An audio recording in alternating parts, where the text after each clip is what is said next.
पर जानकारी देने के लिए प्रगति हमारे साथ मुंबई से जुड़ गई है। प्रगति, देखिए नतीजे अभी आए भी नहीं है, लेकिन ये जो हलचल है इस तरीके से नजर आ रही है। प्रकाश आंबेडकर कह रहे हैं कि वी विल चूज पावर, हम सत्ता में रहना चूज करेंगे। और इसके अलावा देखिए कांग्रेस ने जिस तरीके से बीते दिन कहा ही था कि कांग्रेस की अध्यक्षता में ही सरकार बनेगी, क्या दर्शा रहा है? बिल्कुल ऋतु, देखिए कल बेहद ही बड़ा दिन है। महाराष्ट्र विधानसभा चुनाव की काउंटिंग कल होगी। मतदान के बाद से ही नेता इस जद्दोजहद में लग गए हैं। सभी दलों की मैं अगर बात करूं तो अब उनका जो नेक्स्ट मूव है उसकी तैयारी उन्होंने अभी से कर दी है। कल देर रात महाविकास आघाड़ी की एक अहम बैठक होती है। इस बैठक में सभी जो बड़े चेहरे हैं, चाहे बात उद्धव ठाकरे की हो, शरद पवार की हो, वो शामिल रहे और ये बातचीत हुई है। ये कंक्लूजन निकला है कि क्योंकि वो कॉन्फिडेंट नजर आ रहे हैं। अगर एग्जिट पोल की बात करें तो टक्कर यहां पर बराबर की दिखाई दे रही है, कांटे की टक्कर है। हालांकि महायुति का पलड़ा भारी नजर आ रहा है, लेकिन दोनों ही दल काफी एक्टिव दिखाई दे रहे हैं। लेकिन हम ये नहीं भूल सकते हैं कि छोटे दलों की भूमिका कितनी अहम हो जाती है इस चुनाव में और रिजल्ट के बाद, और उसी के लिए उस नेक्स्ट मूव की तैयारी अभी से शुरू कर दी गई है। महाविकास आघाड़ी की तरफ से कहना है कि, और ये सामने भी सूत्रों के हवाले से खबर सामने आ रही है कि जो निर्दलीय प्रत्याशी हैं या फिर जो ऐसे छोटे दल हैं उनसे संपर्क बनाना अभी से शुरू कर दिया गया है, क्योंकि कॉन्फिडेंट है। तो उनका अगला मूव यही है कि अगर हमारी सरकार बनती है या हमारे नंबर जितने आते हैं तो हमें फायदा कितना होगा। नंबर गेम है ये पूरा, और उसको देखकर तैयारी कर ली है।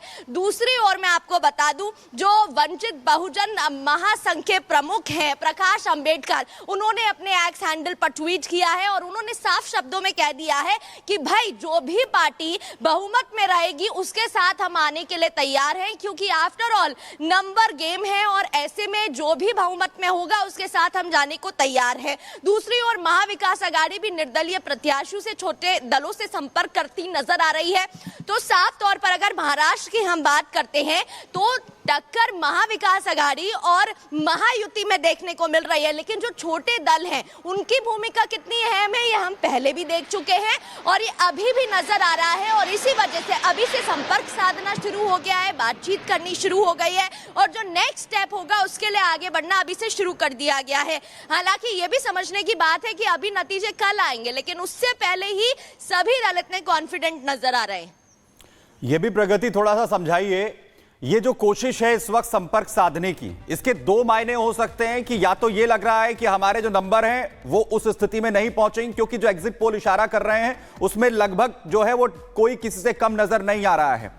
महायुति को यहां जरूर कुछ बेनिफिट मिलता हुआ दिख रहा है, जो तमाम एग्जिट पोल इशारा कर रहे हैं उनके नंबर्स थोड़े हाई दिख रहे हैं। लेकिन जो महाअघाड़ी की तरफ से अब कोशिश हो रही है निर्दलियों को साधने की, क्या इसमें यह लग रहा है कि नंबर्स पीछे रहेंगे? जो कोशिश थी कि सरकार बना ले जाएंगे उसमें कमी यहां पर रह जाएगी? सुमित, हम ग्राउंड पर मौजूद हैं। जब हमने लोगों से बातचीत की, वोटिंग वाले दिन की भी अगर मैं बात करती हूं, तो सभी जितने भी वोटर्स हैं जिस तरीके से एग्जिट पोल के आंकड़े दिखा रहे हैं उस तरीके से दोनों ही दलों को लेकर अपनी प्रतिक्रिया देते लोग नजर आ रहे थे। अब हालांकि एग्जैक्ट नतीजे क्या होंगे वो तो कल शनिवार को क्लियर हो ही जाएगा। और अगर नेताओं की बात करें तो उनकी भी दिल की धड़कनें तेज है। दूसरी ओर एग्जिट पोल में जिस तरीके से आंकड़े सामने आ रहे हैं, महायुति का पलड़ा भारी नजर आया। ऐसे में महायुति कॉन्फिडेंट है और इसको लेकर देवेंद्र फडणवीस का बयान भी सामने आया था कि जिस तरीके से वोटर्स की वोटिंग देखने को मिली है और वोटर्स की संख्या ज्यादा नजर आ रही है, ये हमारे लिए बेनिफिशियल है, वो वहां पर कॉन्फिडेंट नजर आए। दूसरी ओर इस पर जो तमाम प्रतिक्रिया महाविकास आघाड़ी की तरफ से आई थी वो ये था कि नहीं, वो ओवर कॉन्फिडेंस में, ऐसा कुछ नहीं है देखने को मिलेगा। लेकिन फिर ये बैठक क्यों हो रही है? ये बैठक आपकी ओर से बिल्कुल बैठकें हो रही है और ये जो मंथन हो रहा है, ये जो चिंतन हो रहा है प्रगति, ये सब कुछ नंबर गेम के लिए है, क्योंकि नंबर गेम की ही तो बात है। और इस गेम में जो जीतेगा वो सरकार बनाने में कामयाब हो जाएगा, लेकिन जो हार जाएगा वो फेल हो जाएगा। और देखिए कल का ही दिन है जब रिजल्ट आएंगे और पता चलेगा कि किसकी जीत होगी और किसकी हार होगी। चाहे झारखंड की बात कर लीजिए, चाहे महाराष्ट्र की बात कर लीजिए, या फिर यूपी में जो उपचुनाव हुए उन उपचुनावों की बात कर लीजिए। यही एक बड़ी वजह है कि घमासान जमकर देखा जा रहा है।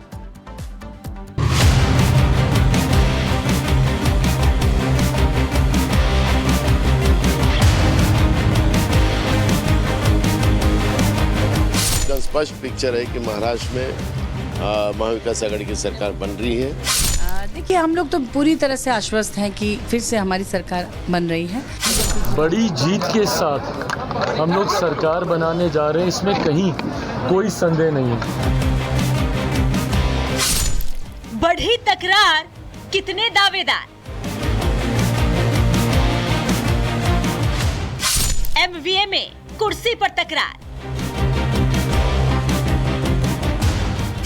एग्जिट पोल का नतीजा, फिर चालू ईवीएम का रोना। 23 नवंबर, किसे नंबर। ये वो तारीख है जब 2 राज्यों में विधानसभा चुनाव और 10 से ज्यादा राज्यों में हुए उपचुनाव के नतीजे आएंगे। इस दिन साफ हो जाएगा कि झारखंड और महाराष्ट्र में एग्जिट पोल फिर से सही साबित होगा या फिर नेताओं का दावा उलट जाएगा। यूपी उपचुनाव जीतने के लिए इस्तेमाल किए गए साम दाम दंड भेद काम आते हैं या फिर एक बार फिर से ईवीएम को दोष मढ़ा जाता है। महाराष्ट्र की बात करें तो एग्जिट पोल के नतीजों से जहां महायुति में खुशी की लहर है, तो वहीं महाअघाड़ी खुद को मान रही है विनर और जीत हार के बीच महाअघाड़ी में मची है कुर्सी का रण। देखो, 200 के ऊपर महाराष्ट्र में महाविकास आघाड़ी की सीटें चुन के आएंगी और एकदम स्पष्ट पिक्चर है कि महाराष्ट्र में महाविकास आघाड़ी की सरकार बन रही है। महाराष्ट्र में जनादेश आया नहीं, उससे पहले ही सत्ता का बंटवारा शुरू हो गया है। वैसे भी एमवीए में कांग्रेस सबसे ज्यादा 101 सीटों पर चुनाव लड़ी है, तो बड़ा भाई बताकर वो सीएम पद का ख्वाब देख रही है, जिसको बीजेपी एक सपना बता रही है। नॉर्मली लार्जेस्ट पार्टी का ही मुख्यमंत्री चुना जाता है बहुमत के आधार पर, लेकिन हमारे पार्टी में निर्णय जो होता है वो हमारी कांग्रेस के हाईकमांड करती है। लेकिन हमारा कयास ये है कि अगर हमारी पार्टी बड़ी है तो निश्चित रूप से कांग्रेस पार्टी का मुख्यमंत्री यहाँ बनना चाहिए। एक हिंदी में कहावत है, मुंगेरी लाल के हसीन सपने। इसलिए संजय राउत हो या नाना पटोले हो, दोनों के सपने और मुंगेरी लाल के सपने, इनमें कोई फर्क नहीं है, क्योंकि सरकार तो यहाँ महायुति की आ रही है। जिस प्रकार से भारतीय जनता पार्टी, शिवसेना, राष्ट्रवादी ने काम किया है, लोगों का रिस्पांस मिला है और जो फीडबैक आ रहा है वो यही बताता है फिर एक बार महायुति की सरकार बन रही है। एग्जिट पोल से इतर भले ही एमवीए अपनी जीत का दावा करे, लेकिन सच्चाई उसे भी पता है। शायद इसलिए नतीजों से पहले ही उसने निर्दलियों से संपर्क साधना शुरू कर दिया है। उधर दूसरी तरफ झारखंड में इंडी गठबंधन खुद ही खुद के सिर पर ताज सजा रही है, तो एनडीए खुद को जीत का बादशाह बता रही है।